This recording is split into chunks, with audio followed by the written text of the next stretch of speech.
Hi guys, welcome back. So you may have noticed I haven't been making a lot of videos lately, and that's because I've actually been taking in a new hobby, gardening. Now, it was really hard for me to find good videos on gardening for beginners like parsley and cilantro were in, but I had a really tough time growing that. So for me, I'm gonna share my top must-haves for beginner gardeners. So first of all, we have rosemary. Now this is a plant where you have to pretty much try to kill it. It's very versatile and it's delicious in the kitchen. And it doesn't need any pruning. We haven't pruned this at all.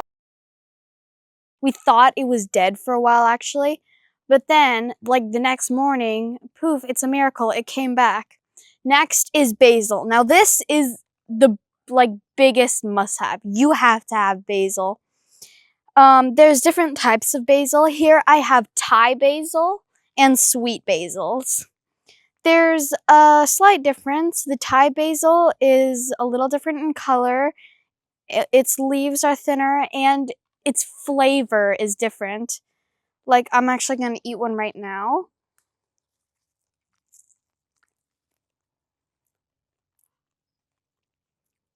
This Thai basil has a slight more kick. It's not extreme, but it does. And sweet basil is, you know, your classic basil. If you think of basil, this is the basil you think of. Next up is green onions. Like, these are so easy. If anything goes wrong, you can cut it at the stem and it'll just regrow back.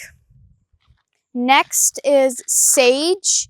This plant, you know, it's been through a lot and it's still alive. Oregano is also a very good one. It's so good in the kitchen. We use it a lot. And we actually killed this plant, but I mean, it came back. So, and for the final, chives. Chives are basically just tiny green onions. And that's it for the herbs. Now on to peppers. Next is peppers. Peppers are so good.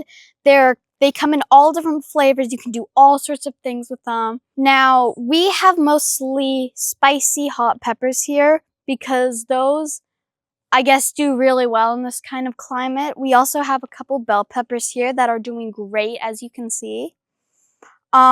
They're just really good. We do a lot of things with them in the kitchen. You can actually make jalapeno candy, I hear, which I want to try because that seems cool. Moving on to the next. Now, garlic. I know you're probably thinking, that seems really hard. It's probably a lot of work. It's not.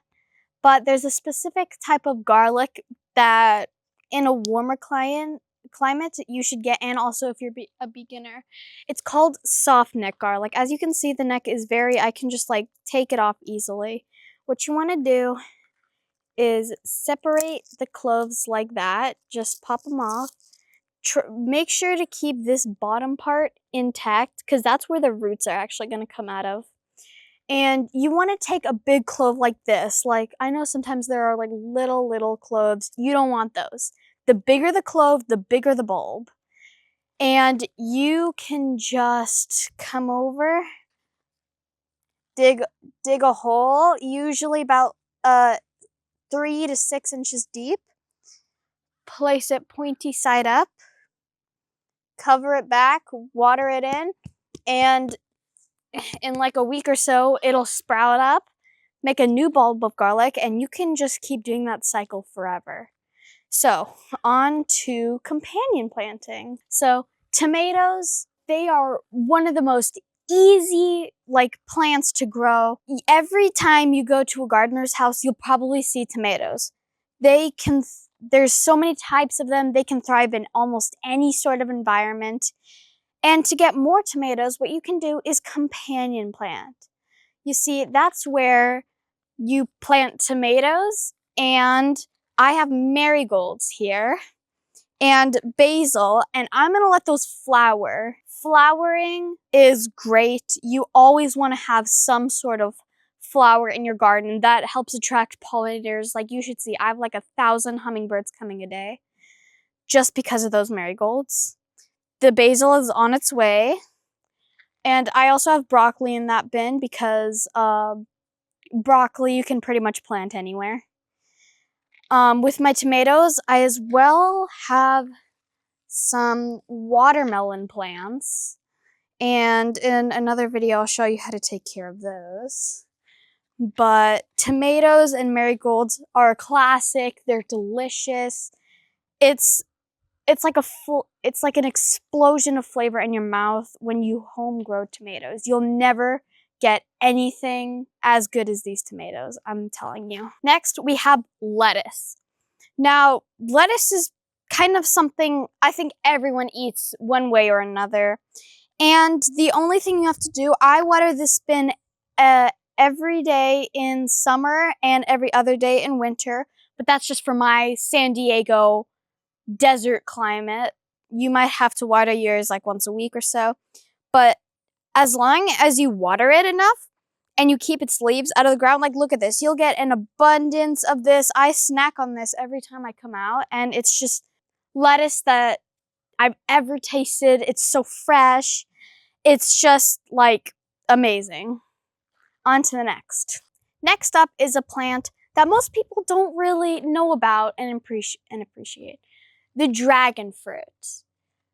Now you're probably thinking, what is that? That sounds weird and gross, or I don't like dragon fruit. It tastes a lot better when you grow them yourself, number one. Number two, it's a cactus, so you could probably get a sense of how easy to grow it is. You just water it once a week in winter, twice a week in summer, and look at this. I've had this for a month and it was like that short when I started, and it's already grown so much. And the fruit is absolutely delicious. There's hundreds and hundreds of different types of dragon fruit, and all of them are so good. It's crazy. So lastly, we have corn and peas. Now peas, I think pretty much every gardener has these. Like, peas are so easy to grow. You can start them from seed really easily. Like, you should see how fast they grow. Like, they sprout in maybe like a week or so if you get the right type.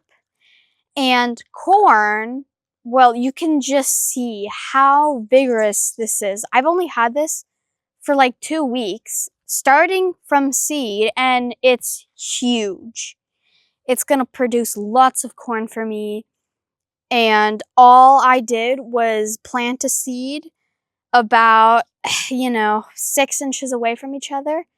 And this, I'm gonna get a ton of corn from this. Like, each stalk, singular stalk, produces like, I don't know, 5, 7 corns maybe. And I don't even know how many I have right now, so it's a lot.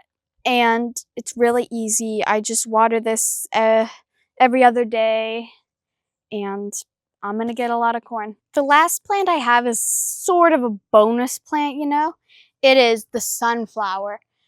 Now these are a little trickier to care for than the others, but let me tell you, it's so worth it. The seeds that you get is just delightful. And did you know you can eat the whole sunflower head? Yeah, I'm gonna post a video about that soon. Subscribe for that. And if you live in a windy climate, you do need to put a trellis up just so that it doesn't snap. It actually happened to one of my other sunflowers. I had 2. And I didn't actually watch a tutorial on why they need that trellis, and it just snapped right in half. It was so sad. So there you have it, 14 plants plus the bonus, so 15 plants that you can grow at home for beginners. Bye!